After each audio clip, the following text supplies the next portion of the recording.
सर्वात अगोदर तर सर्वांना आषाढी एकादशीच्या खूप खूप शुभेच्छा। तर आज मी आषाढी एकादशी निमित्त काय काय बनवलं आहे ते मी तुम्हाला शॉर्टकटमध्ये दाखवते। तर इथे मी सर्वात अगोदर तर बटाट्याचे वेपर्स तळलेले आहेत। हे गाईच्या तुपामध्ये तळलेले, शेंगदाण्याच्या तेलाशिवाय दुसरं तेल चालत नाही उपवासाला, म्हणून मी गाईच्या तुपामध्येच तळलेत। इथं बटाट्याची आणि शेंगदाण्याची आमटी बनवलेली आहे। बटाटे तुपामध्ये छान असे फ्राय करून घेतले, शेंगदाणे आणि हिरवी मिरचीची छानपैकी फोडणी दिली आणि बटाटा आणि शेंगदाण्याची आमटी रेडी केली। आणि सोबतच इथं साबुदाणा खिचडी बनवली आहे। खिचडी सोबतच इथं राजगिराचे लाडू आहेत, हे मी डीमार्ट मधून आणलेले होते। आणि काकडीची कोशिंबीर बनवलेली आहे, फक्त दही आणि काकडी आणि थोडंसं मीठ टाकून मस्त अशी कोशिंबीर बनवली।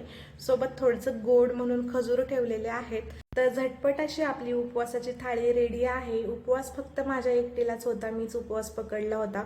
पिल्लूच्या पप्पांनी काय उपवास वगैरे काही पकडलं नाही, कारण त्यांनी सकाळी सकाळी भूक लागली होती, तर त्याने रात्रीची चपाती आणि भाजी खाऊन टाकली। त्यांना भूक कंट्रोल होत नाही आणि त्यांना उपवास वगैरे ते तसलं काही पकडत सुद्धा नाही।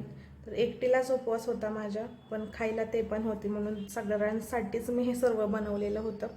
तर आपला आजचा व्हिडिओ एवढाच होता। आवडला असेल तर आपल्या चॅनेलला लाईक, शेअर आणि सबस्क्राईब करा। सोबतच इंस्टाग्राम आणि फेसबुक पेजला पण फॉलो करा। आता भेटूयात नेक्स्ट व्हिडिओ।